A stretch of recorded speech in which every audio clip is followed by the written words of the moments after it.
Archimedes principal कल हम लोगों ने पढ़ लिया था।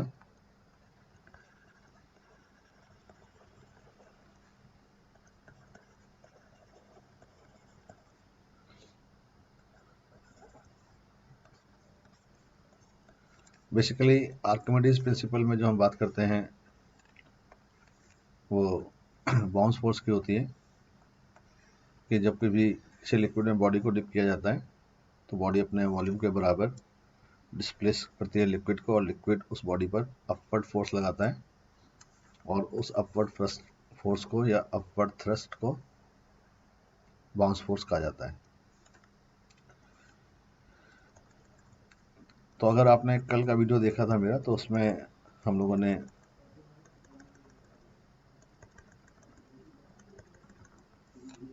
तीन केसेस पर डिस्कस किया था। तो उसमें से फर्स्ट केस आज डिस्कस कर रहे हैं वापस डिटेल में।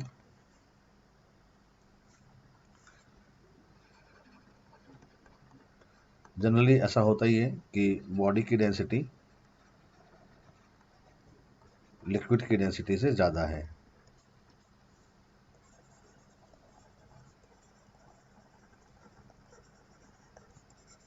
When density of body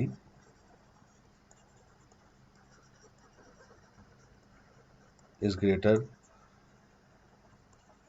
than liquid,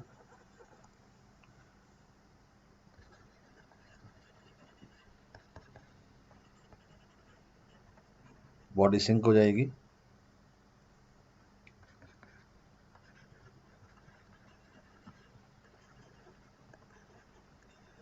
body equilibrium में नहीं रहेगी।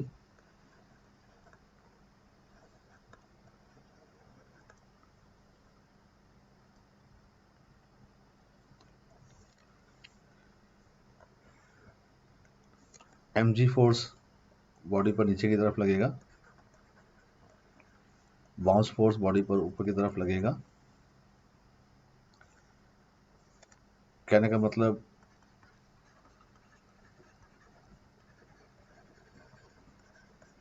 डाउनवर्ड फोर्स बॉडी पर लगेगा mg, जो होगा volume of body density of body into जी।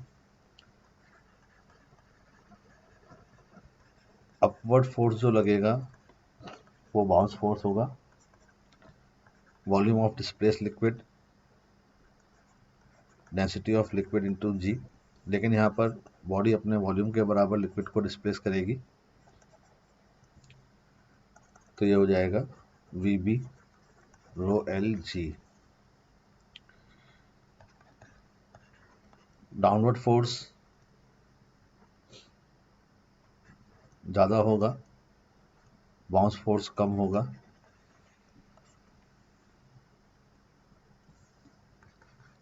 इसलिए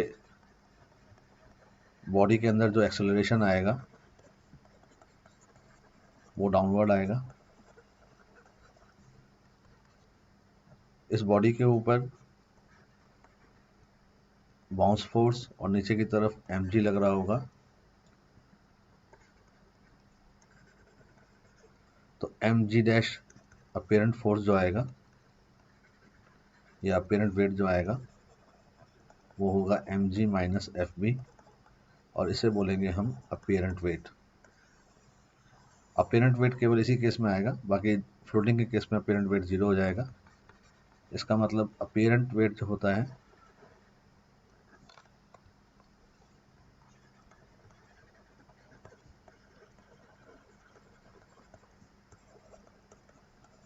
वो आएगा W minus F B.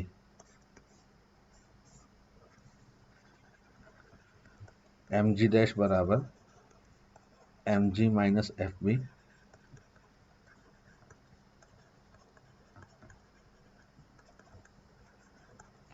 Bounce force बताया मैंने आपको, ऊपर लिखा है volume of body density of liquid into g, और नीचे m है, m का मतलब volume of body density of body, तो ये हो जाएगा g 1 minus rho liquid by rho body.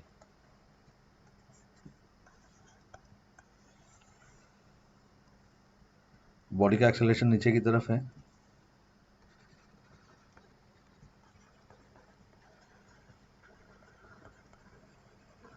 Net acceleration जो है वो डाउनवर्ड है, और वो एक्सेलरेशन हमने पता लगा लिया कितना है जी डैश। तो अब आप न्यूटन की इक्वेशन यूज़ कर सकते हैं।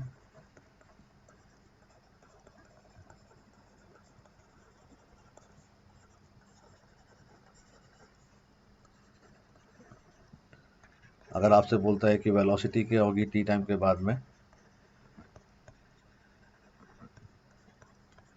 तो आप u equal to u plus g dash t लगा देंगे, जी डैश की वैल्यू यहाँ से ले लेंगे। सिमिलरली आप h बराबर u t plus half g dash t square भी यूज़ कर सकते हैं। न्यूटन की सारी इक्वेशन इसमें यूज़ कर पाएंगे आप। आराम आराम से देखिएगा, जो मैं बहुत सारे प्रॉब्लम्स इसमें सॉल्व हो रही हैं।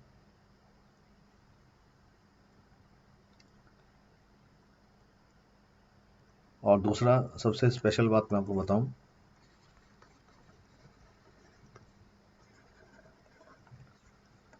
अगर आपको बॉडी के अंदर कैविटी चाहिए कि बॉडी में कितनी कैविटी है, जैसे कि ये कोई सॉलिड बॉडी है,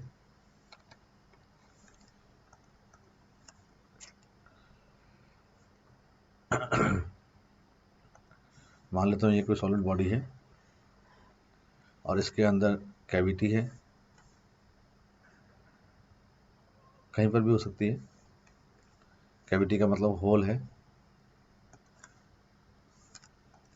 तो ये बॉडी है और ये इसके अंदर होल है, और होल को बोलते हैं कैविटी। कैविटी का वॉल्यूम कितना है आप पता लगाना चाहते हैं अगर,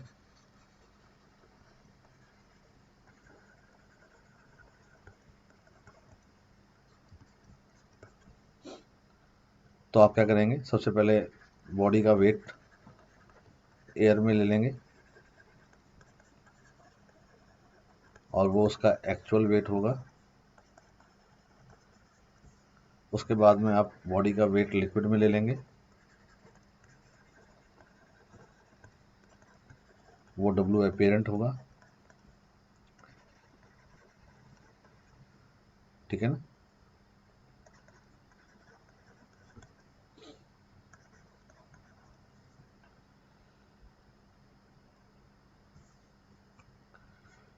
आप इससे बाउंस फोर्स पता लगाएंगे। बाउंस फोर्स आ जाएगा W actual minus W apparent, मतलब weight in air minus weight in liquid. Question में आपको दोनों वेट दे रखे होते हैं, तो आप इससे बाउंस फोर्स पता लगा लेते हैं।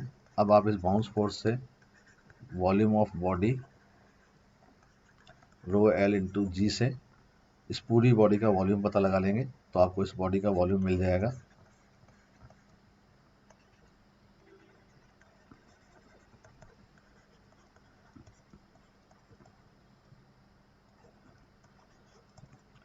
ये बॉडी का वॉल्यूम मिल गया।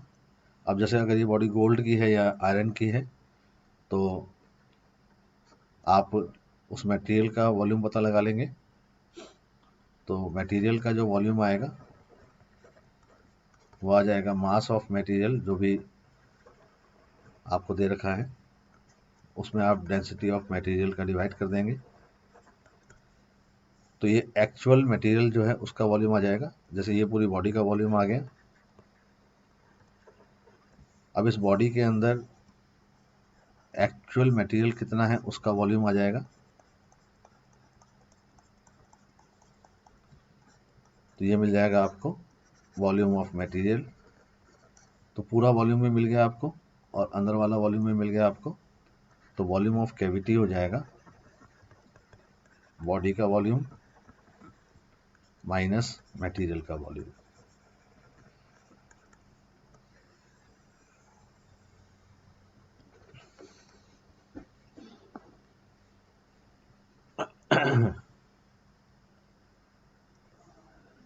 जैसे एग्जांपल के तौर पर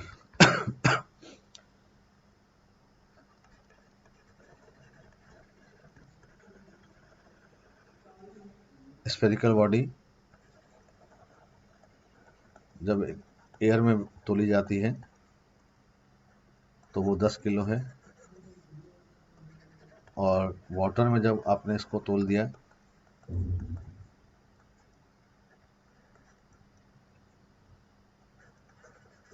तो ये 8 किलो मिली है। तो बताओ वॉल्यूम ऑफ कैविटी क्या होगा।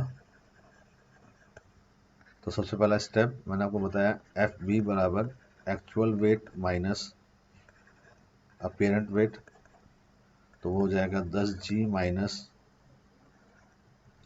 8g, क्योंकि वेट बराबर mg होता है, तो ये 2g हो गया, मतलब 20 न्यूटन के बराबर हो गया। अब वॉल्यूम ऑफ बॉडी आ जाएगा F B by rho L into g, 20 हो गया। वाटर की डेंसिटी 1000 किलोग्राम पर मीटर क्यूब, तो ये हो गया 2 इंटू 10 की पावर -3 मीटर क्यूब, यानी 2 लीटर हो गया। अब आप वॉल्यूम ऑफ मटेरियल पता लगा लेंगे। Mass of material divided by rho of material. Mass of material दिया है आपको 10 किलोग्राम। रो ऑफ मटेरियल मान लेता हूँ कि मटेरियल की डेंसिटी जो दे रखी है आपको वो 8 टाइम्स ऑफ वाटर की डेंसिटी दे रखी है, तो ये हो जाएगा 8000।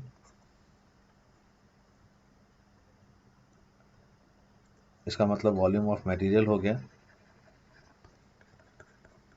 1/8, 0 से 0 कट गया, 1/800, यानी 1/8 इंटू 10 की पावर -2। 1 में 8 का डिवाइड करेंगे आप,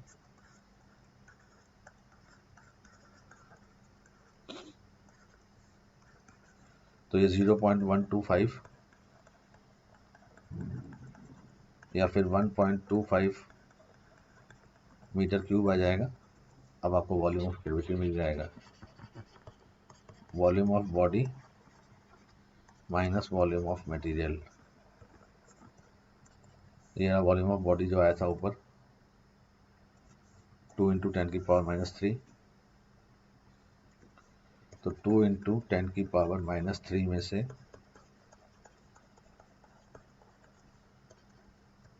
2 में से 1.25 जाएगा, तो ये हो जाएगा 0.75 10 की पावर -3 मीटर क्यूब। ठीक है ना। तो केस फर्स्ट में ये सारी की सारी प्रॉब्लम मैंने आपको बता दी हैं, जितने भी इसमें मैक्सिमम बन सकती हैं, तो आप इन सब पर ध्यान लगाइएगा। सेकंड केस जो होता है वो फ्लोटिंग का होता है। फ्लोटिंग के 2 केस होते हैं, डेंसिटी ऑफ बॉडी बराबर डेंसिटी ऑफ लिक्विड और density of body less than density of liquid. इसके अंदर जो बॉडी होती है वो इस तरह से सिंक करती है या तैरती है कि बस जस्ट डूबने की कगार पर होती है, यानी पूरी पूरी लिक्विड के अंदर रहती है, और इस वाले केस में पार्शियली डूबी रहती है।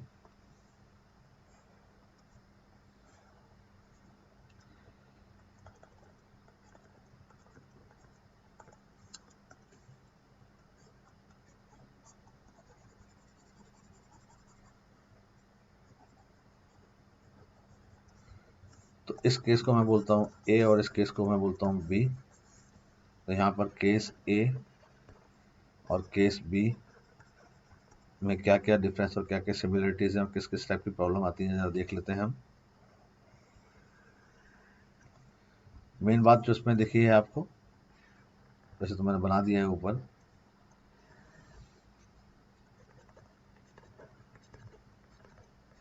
बॉडी आपको इस तरह से दिखेगी कि इसका पूरा का पूरा वॉल्यूम लिक्विड के अंदर होगा, यानी इस केस में volume of displace liquid body के वॉल्यूम के बराबर होता है।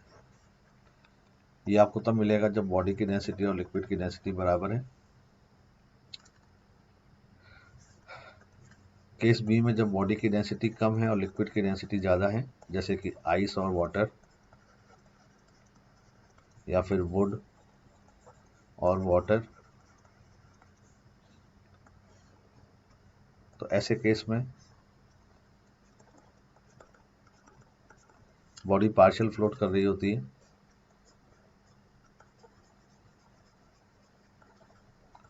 इसका कुछ पार्ट एयर के अंदर और कुछ पार्ट लिक्विड के अंदर होता है। तो एक बात तो क्लियर है कि इसमें जो डिस्प्लेस्ड वॉल्यूम है वो बॉडी के वॉल्यूम से कम है।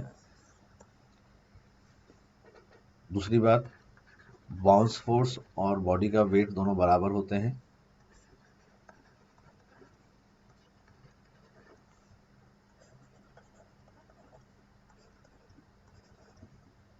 ये दोनों ही कंडीशन में होता है।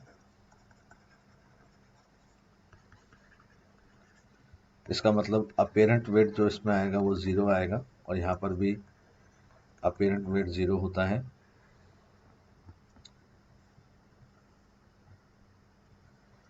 यहाँ पर बाउंस फोर्स की जो वैल्यू है mg के बराबर है, जिसको आप volume of body density of liquid into g भी कह सकते हैं, या volume of body density of body into g भी कह सकते हैं, क्योंकि दोनों डेंसिटी बराबर है। यहाँ पर जो बाउंस फोर्स होता है वो वॉल्यूम ऑफ डिस्प्लेस लिक्विड, ये बराबर है volume of body density of body into g. लेकिन यहाँ पर ये दोनों डेंसिटी बराबर नहीं है, इसलिए ये दोनों वॉल्यूम जो यहाँ बराबर थे वो यहाँ बराबर नहीं होंगे। तो यहाँ डिस्प्लेस्ड वॉल्यूम जो आएगा वो आएगा बॉडी का volume row B by rho L.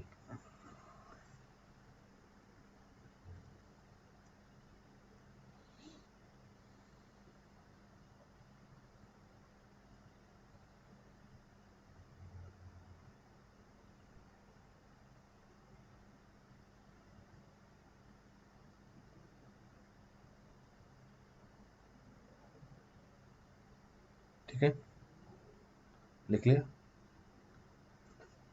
For example, आपको पता है कि आइस की जो डेंसिटी होती है वो अप्रॉक्सीमेटली 900 होती है, वाटर की जो डेंसिटी होती है वो 1000 होती है। तो आइस कितना वाटर में डिस्प्लेस करेगा, तो volume of displace liquid bye ice ये हो जाएगा आइस का पूरा volume into density of body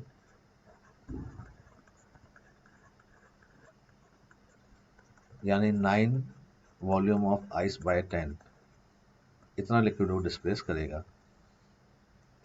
इस केस में होगा ये, क्योंकि इस केस में तो दोनों बराबर होंगे। ठीक है ना। इंपॉर्टेंट केस जो आता है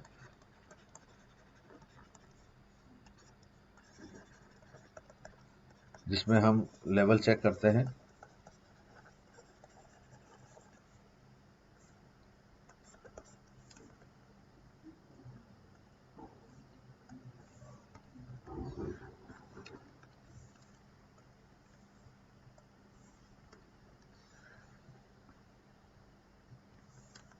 यहाँ पर आप 3 केसेस देखिए।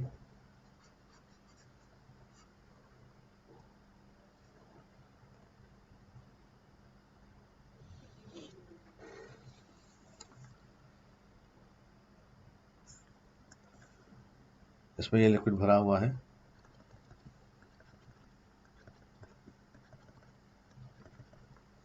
ये लिक्विड कोई भी हो सकता है, चाहे तो वाटर चाहे तो कुछ और।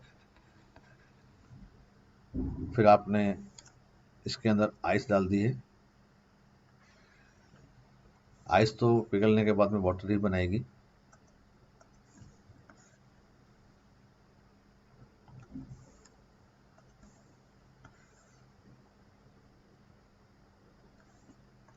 जैसे ही आप इसमें आइस डालते हैं तो आइस डालने पर, क्योंकि आइस कुछ लिक्विड हटाएगी तो कुछ तो इसका वॉल्यूम बढ़ ही जाएगा। तो पहले से तो इसका लेवल ऊपर ही आ जाएगा, पहले इसका लेवल यहाँ तक था, अब इसका लेवल ऊपर तक आ गया, यानी कि लेवल में इतना इंक्रीज हो गया। अब जब आइस मेल्ट होती है तो अब लिक्विड का जो लेवल है वो इस लेवल से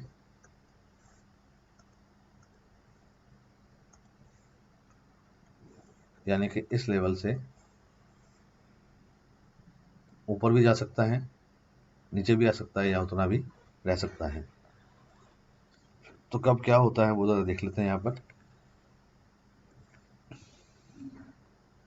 आइस और वाटर का अगर मिक्सचर होता है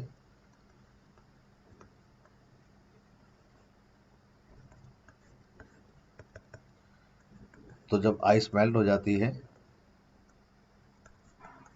तो वाटर का लेवल अनचेंज रहता है। इसका मतलब वाटर का लेवल जितना बढ़ जाएगा उतना ही रहेगा। अगर वुड है आइस के अंदर और फिर आपने उसको वाटर में डाल दिया है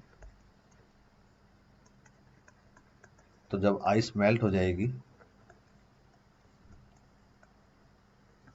तो लेवल बढ़ जाएगा। और अगर आइस के अंदर आयरन है या ऐसी कोई बॉडी है जो डूब सकती है, आपने इसको वाटर में डाल दिया, फिर जब आइस मेल्ट हो जाएगी तो लेवल डिक्रीज हो जाएगा। जैसे एग्जांपल के तौर पर अगर ये वाटर है, इसके ऊपर आइस का एक ब्लॉक रखा है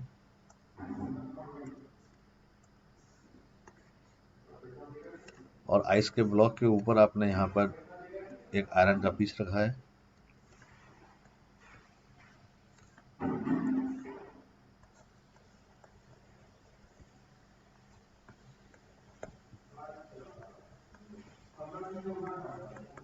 तो जब आइस मेल्ट हो जाएगी तो ये आयरन है जो नीचे गिर जाएगा।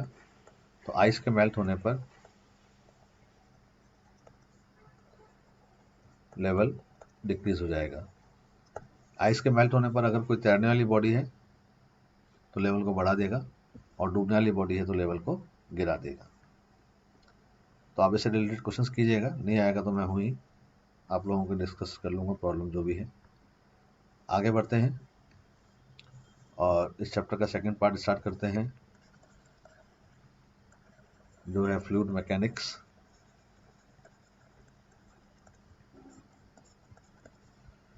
ठीक है ना। फ्लूइड क्या होता है ये तो मैंने आपको बता ही रखा है, जो फ्लो होता है। लेकिन फ्लूइड के अंदर जो प्रॉपर्टीज होती हैं जो हम मान रहे हैं यहाँ पर,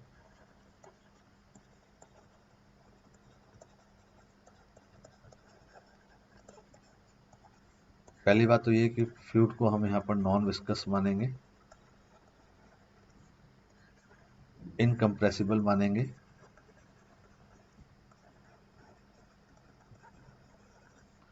जो कंप्रेस नहीं हो सकता है। ठीक है ना। इरोटेशनल मानेंगे, जो रोटेट नहीं कर सकता है।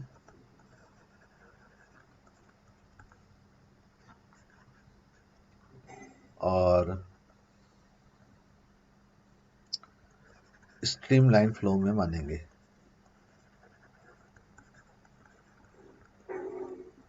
नॉन विस्कस जिसमें विस्कोसिटी की प्रॉपर्टी ना हो, इनकम्प्रेसिबल जिसको दबाया ना जा सके, इरोटेशनल जो ना जिसमें रोटेशन नहीं हो रहा हो। और स्ट्रीमलाइन फ्लो क्या होता है जरा ये देख लेते हैं।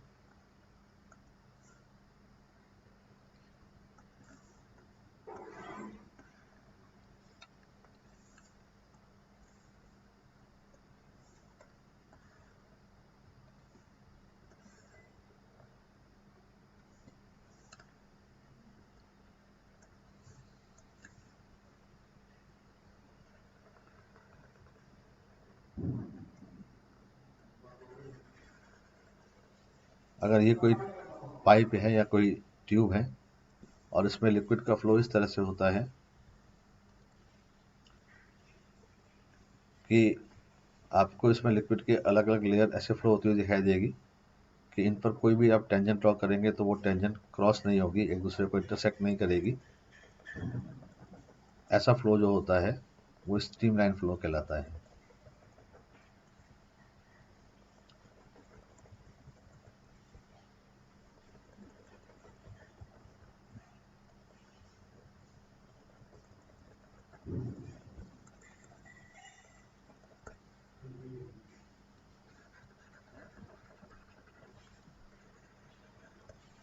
स्ट्रीमलाइन फ्लो में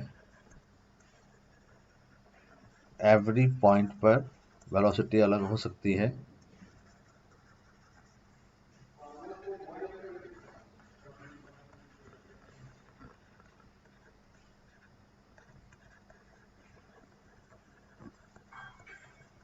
लेकिन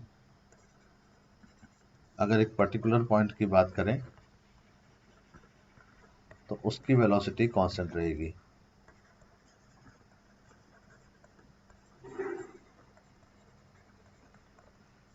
जैसे एग्जांपल के तौर पर अगर यहाँ वेलोसिटी 10 मीटर पर सेकंड है, यहाँ पर मान लेता हूँ 20 है, इधर मान लेता हूँ 5 मीटर पर सेकंड है, इधर मान लेता हूँ 2 मीटर पर सेकंड है, तो अलग अलग पॉइंट पे अलग अलग है, लेकिन इस पॉइंट पर 10 है तो 10 ही रहेगी, इस पॉइंट पर 10 है तो 10 ही रहेगी, यानी कि 10 जो वेलोसिटी है वो कांस्टेंट रहेगी। इस पॉइंट पर 20 है तो ये कांस्टेंट रहेगी। तो ऐसा जब फ्लो आता है तो इस फ्लो को कहा जाता है स्ट्रीमलाइन फ्लो। ठीक है ना। फ्लूइड मैकेनिक्स बिल्कुल सिंपल चैप्टर है और इसके अंदर केवल 2 ही इक्वेशंस आपको देखने को मिलती हैं। इसमें एक इक्वेशन है कंजर्वेशन ऑफ मास पर,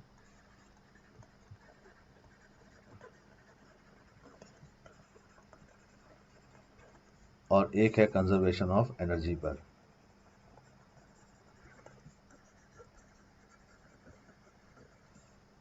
कंजर्वेशन ऑफ मास हमें सिखाता है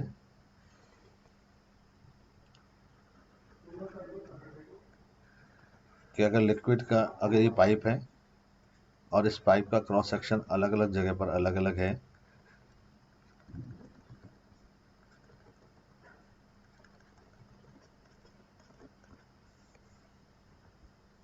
तो अगर हम अलग अलग पॉइंट्स की बात करते हैं तो क्रॉस सेक्शन और वेलोसिटी का जो मल्टीप्लाई है वो कांस्टेंट रहता है।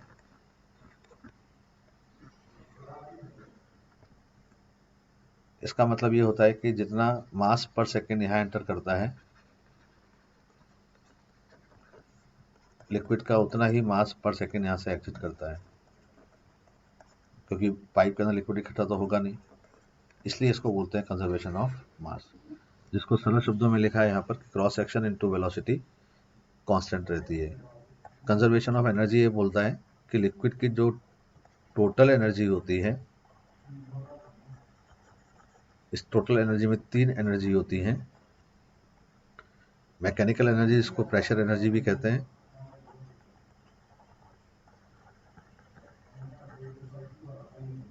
काइनेटिक एनर्जी और पोटेंशियल एनर्जी।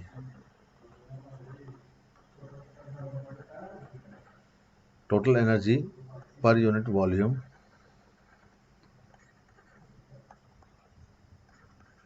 कांस्टेंट रहती है। ये मैंने आपको शॉर्टकट में दोनों बता दिए हैं, इसमें इतना ही है। अब इसको हम पढ़ते हैं कि दोनों का मतलब क्या है और किस तरह से ये यूज में आते हैं। तो पहले हम देखते हैं कंजर्वेशन ऑफ मास को,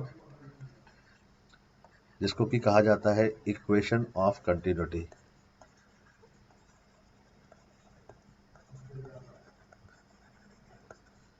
इक्वेशन ऑफ कंटिन्यूटी हमें ये बताती है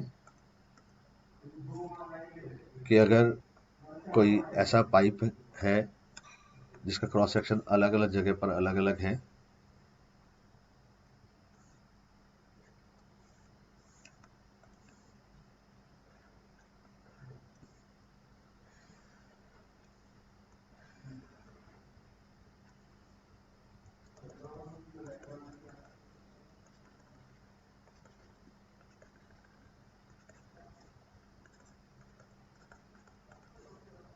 तो अगर ये पॉइंट है ए और ये पॉइंट है बी, इस पर क्रॉस सेक्शन है A1 और लिक्विड की वेलोसिटी है V1, इसका क्रॉस सेक्शन है A2 और लिक्विड की वेलोसिटी है V2, तो A1 V1 बराबर होगा A2 V2। पहली बात तो ये हो गई। दूसरी बात हमें ये पता लग गया इससे कि velocity is inversely proportional to cross section. तो जहाँ पर क्रॉस सेक्शन ज़्यादा होगा, पाइप मोटा होगा, वहाँ पर लिक्विड के फ्लो की वेलोसिटी कम होगी। तीसरी बात, ए इंटू वी को रेट ऑफ फ्लो भी कहा जाता है, और रेट ऑफ फ्लो का मतलब होता है the volume of liquid per unit time, volume per second. एक सेकेंड में लिक्विड का कितना वॉल्यूम फ्लो हो रहा है उसे ए इंटू वी या D V by D T कहा जाता है। तो D V by D T किसी भी लिक्विड के लिए कांस्टेंट रहता है।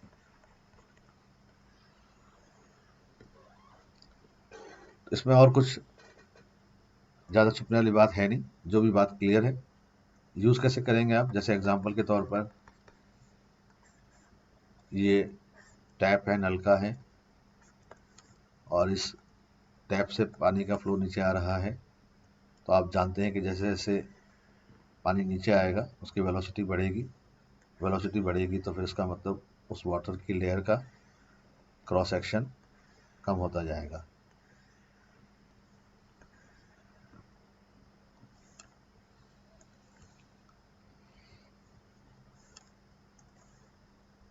तो यहाँ पर इसका क्रॉस सेक्शन है A1, और लिक्विड जिस वेलोसिटी से गिर रहा है वो है V1।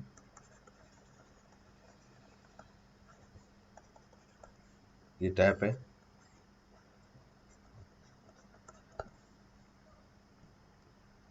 H हाइट गिरने के बाद, ये H हाइट गिर गया है, H हाइट गिरने के बाद में इसका क्रॉस सेक्शन हो गया A2, तो इसकी वेलोसिटी हो गई V2। ठीक है, तो A1 V1 बराबर क्या होगा, A2 V2।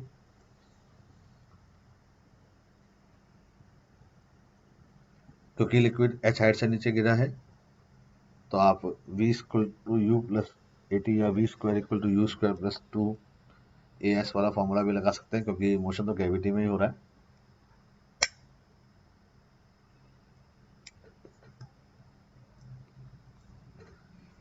ठीक है ना, तो V2 square equal to V1 square plus 2GH।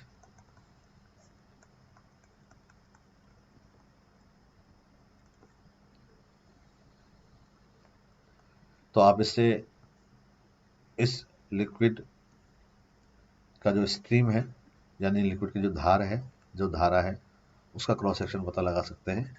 तो A2 बराबर हो जाएगा A1 V1 बाय V2।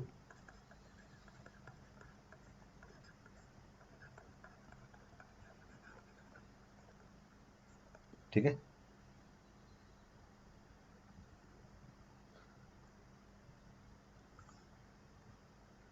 दूसरी जो इक्वेशन आती है उसको हम बर्नौली इक्वेशन कहते हैं। ये दोनों ही इक्वेशन, जो ऊपर वाली कंटिन्यूटी है और ये बर्नौली इक्वेशन, ये आप किसी भी लिक्विड के लिए कभी भी लगा सकते हैं और एक साथ लगा सकते हैं, उसमें कभी भी कोई दिक्कत वाली बात नहीं है।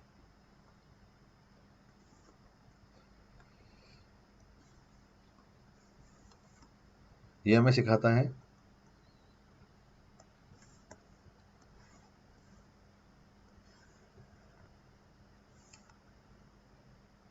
कि अगर लिक्विड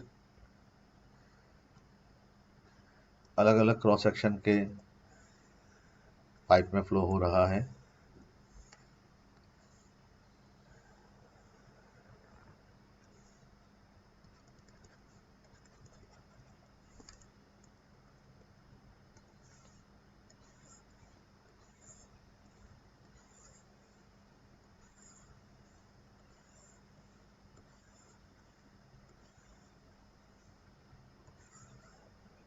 ठीक है ना, तो इसके किसी भी अलग अलग दो पॉइंट्स की हम बात करते हैं।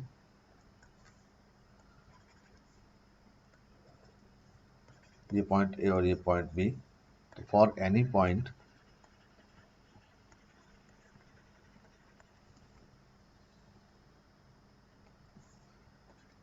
प्रेशर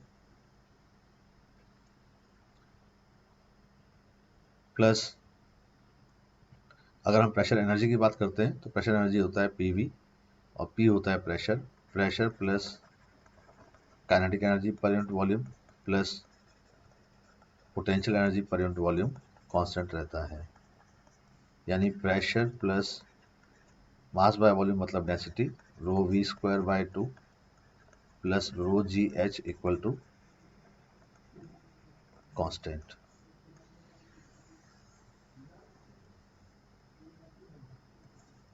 ये पी जो है यहाँ पर,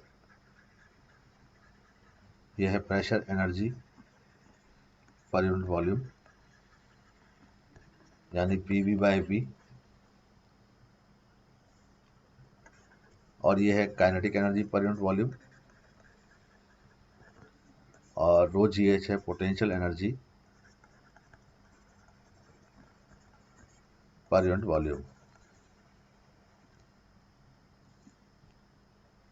इसको इसी इक्वेशन को अगर आप चाहें तो P बाय रो जी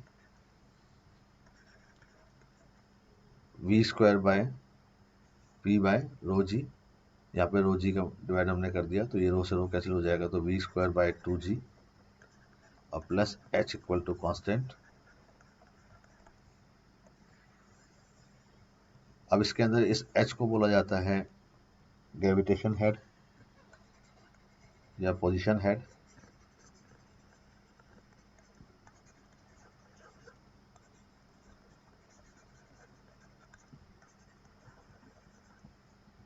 इसको बोला जाता है वेलोसिटी हेड, और इसको बोला जाता है प्रेशर हेड।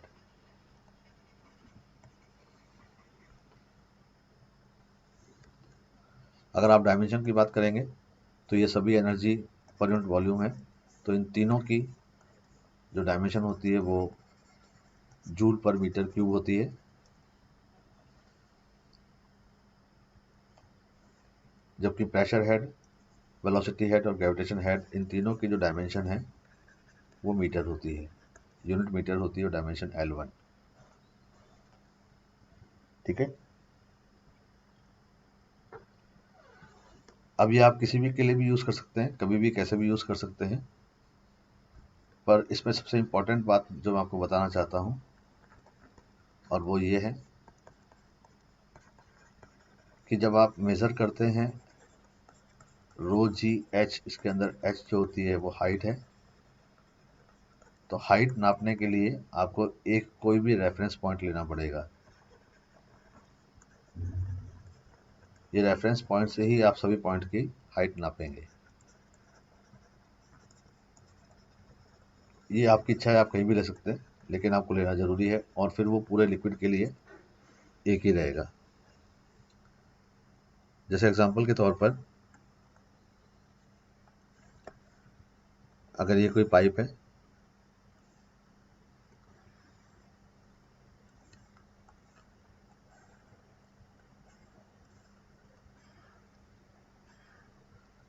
और इसमें लिक्विड का फ्लो हो रहा है,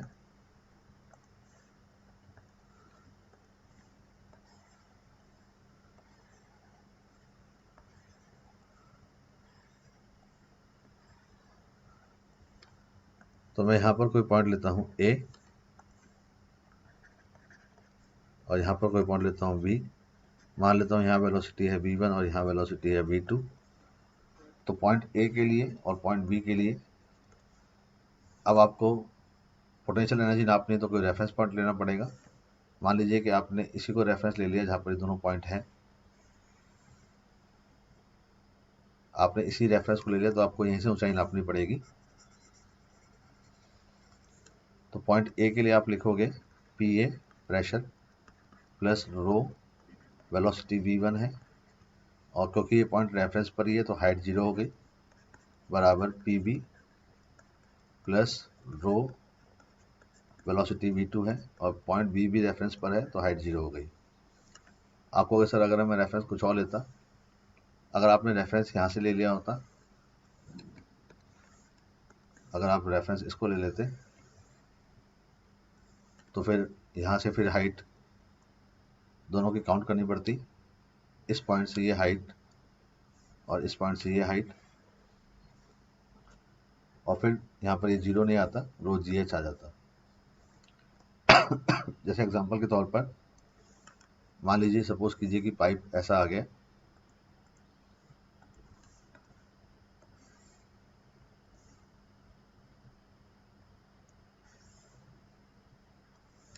ठीक है।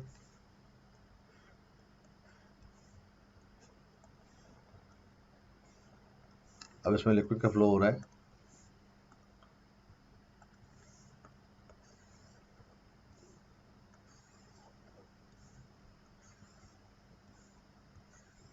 ठीक है। आपने क्या किया, 2 पॉइंट सिलेक्ट कर लिए।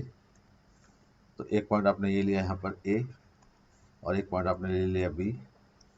यहाँ पर लिक्विड की वेलोसिटी है v1 और यहाँ पर लिक्विड की वेलोसिटी है v2। क्रॉस सेक्शन अलग अलग दिख रहा है, तो आप चाहें तो a1 v1 बराबर a2 v2 तो यूज़ कर ही सकते हैं। जब क्रॉस सेक्शन अलग होगा तो आप कंटिन्यूटी इक्वेशन को हमेशा यूज़ करें। ऑलवेज इस बात को आप बिल्कुल गांठ बांध लें कि जब क्रॉस सेक्शन अलग है तो ये तो आप यूज़ करेंगे ही करेंगे।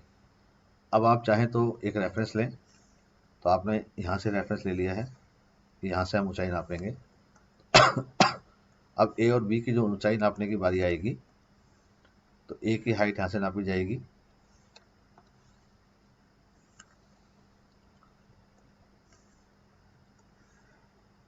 और बी की हाइट यहाँ से नापी जाएगी।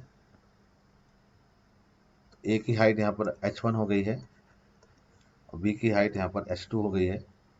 तो जब आप इक्वेशन लिखेंगे यहाँ पर, तो ए के लिए और बी के लिए, ए पर pressure P A plus rho v1 square by 2 plus potential energy हो जाएगी रो जी h1, और यहाँ पर लिखेंगे P B plus rho v2 square by 2 और प्लस आ जाएगा रो जी h2, और ये दोनों बराबर होंगे क्योंकि इसकी वैल्यू कांस्टेंट होती है। तो एक तो ये इक्वेशन लग जाएगी यहाँ पर और एक ये लग जाएगी। तो आपने एक ही रेफरेंस से दोनों की हाइट नाप ली है, ठीक है ना। तो इस तरीके से आप एक रेफरेंस लेंगे, वहाँ रेफरेंस से ही आप हाइट को नाप पाएंगे, तभी आपको ये सब चीज़ें समझ में आएंगी। तो आज आप जो मैंने पढ़ाया है उस पर ध्यान लगाएंगे।